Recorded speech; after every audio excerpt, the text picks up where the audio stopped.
इनकी सरकारें हैं जिन्होंने कोई काम नहीं किया। केंद्र में 4 साल पुरानी मोदी जी की सरकार है जिसने कोई काम नहीं किया। दिल्ली में आज सरकारी स्कूलों का जो कायापलट हुआ है, शिक्षा के क्षेत्र में जो क्रांति आई है, पूरे देश में पूरी दुनिया में उसकी चर्चा हो रही है। तो लोग पूछ रहे हैं कि मध्य प्रदेश के अंदर सरकारी स्कूल क्यों नहीं बदले, गुजरात के अंदर सरकारी स्कूल क्यों नहीं बदले, छत्तीसगढ़ के अंदर सरकारी स्कूल क्यों नहीं बदले। अगर केजरीवाल सरकार 3 साल के अंदर सरकारी स्कूलों का कायापलट कर सकती है तो भारतीय जनता पार्टी की 20-20 साल पुरानी सरकारें सरकारी स्कूलों को ठीक क्यों नहीं कर पा रही हैं। ये प्रश्न उठने लगे हैं। दिल्ली के अंदर मोहल्ला क्लिनिक बने, पूरी दुनिया के अंदर उनकी चर्चा हो रही है। तो जायज प्रश्न उठ रहे हैं कि 20-20 साल पुरानी भाजपा की सरकारें मोहल्ला क्लिनिक जैसी अच्छी चीजें क्यों नहीं कर पा रही हैं, अपने अपने राज्यों में सरकारी अस्पतालों को ठीक क्यों नहीं कर पा रही हैं। 4 साल में केंद्र के अंदर मोदी सरकार ने स्कूलों और अस्पतालों को देश भर में ठीक करने के लिए क्या काम किए। दिल्ली में आज पूरे देश में सबसे सस्ती बिजली मिल रही है, सबसे सस्ती बिजली।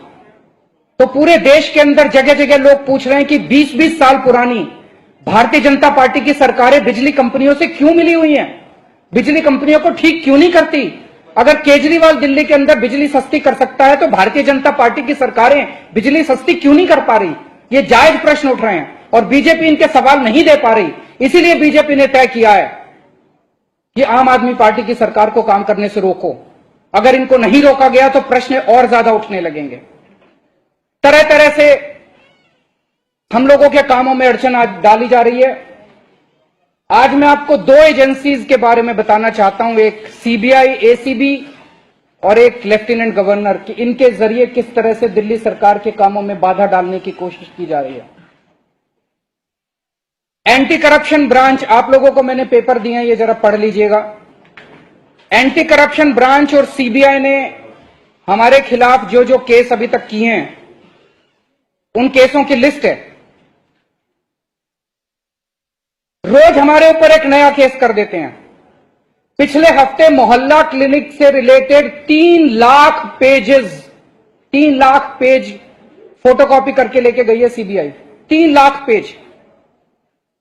जो मरीज आए थे, मरीजों को, किस मरीज को कौन सी दवाई प्रिस्क्राइब की गई, क्या बीमारी थी, वो भी सारे उठा के ले गए। 3 लाख पेज उठा के लेके गए हैं सीबीआई वाले मोहल्ला क्लिनिक से रिलेटेड। दिल्ली जल बोर्ड से अनाप शनाप लेफ्ट राइट एंड सेंटर इन्होंने फाइलें उठाना चालू कर दिया है। मैं मोदी जी से और अमित शाह से, सीबीआई इन दोनों को रिपोर्ट करती है, अमित शाह जी को रिपोर्ट करती है और मोदी जी को रिपोर्ट करती है। उनसे पूछना चाहता हूं, अभी तक आपने जितनी फाइलें उठाई है, जितने केस किए हैं, उनका क्या हुआ? उनको तो कर लो, उनमें तो जेल भेज दो, उनका तो कुछ कर लो। एंटी करप्शन ब्रांच ने जुलाई 2015 में एक केस दर्ज किया था, एलिज्ड irregularities in the setting up of 1031 anti corruption helpline. 3 साल हो गए इस केस का, क्या हुआ? सितंबर 2015 में प्याज खरीदने के अंदर इन्होंने कहा गड़बड़ी हो गई, उसमें एक केस दर्ज किया था। 3 साल हो गए, उसका क्या हुआ? अक्टूबर 2015 में मनीष सिसोदिया जी के खिलाफ केस दर्ज किया गया था कि उन्होंने अपने रिश्तेदारों को एडवर्टाइजिंग के कॉन्ट्रैक्ट दिए हैं। क्या हुआ? क्यों नहीं गिरफ्तार करते मनीष सिसोदिया को? क्यों नहीं गिरफ्तार करते उनके रिश्तेदारों को जिनको इन्होंने कहा कि ठेके दिए हैं? जून 2016 में बस एग्रीगेटर स्कीम के ऊपर, दिल्ली सरकार की बस एग्रीगेटर स्कीम के ऊपर इन्होंने एफआईआर करी थी। क्या हुआ उस केस का? 2 साल हो गए, क्या हुआ उस केस का? जुलाई 2016 में बीआरटी कॉरिडोर के ऊपर इन्होंने केस दर्ज किया था। 2 साल हो गए, क्या हुआ उस केस का?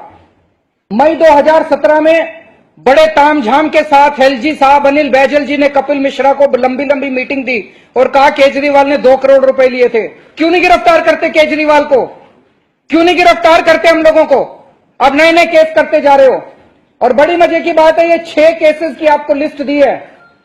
पहला केस सुबोध जैन ने किया जो बीजेपी का वकील है। दूसरा केस विवेक गर्ग ने किया जो बीजेपी का नेता है। तीसरा केस हमें नहीं पता किसने किया। चौथा केस विजेंद्र गुप्ता ने किया जो बीजेपी का नेता है। 5वां केस ओपी शर्मा ने किया जो बीजेपी का नेता है। 6ठा केस एलजी साहब ने खुद ने किया। सारे एसीबी के केसेस बीजेपी के नेताओं ने किए हैं। तो बीजेपी के नेताओं के कहने से एंटी करप्शन ब्रांच केवल और केवल दिल्ली सरकार के कामों में रोड अटकाने में लगी हुई है।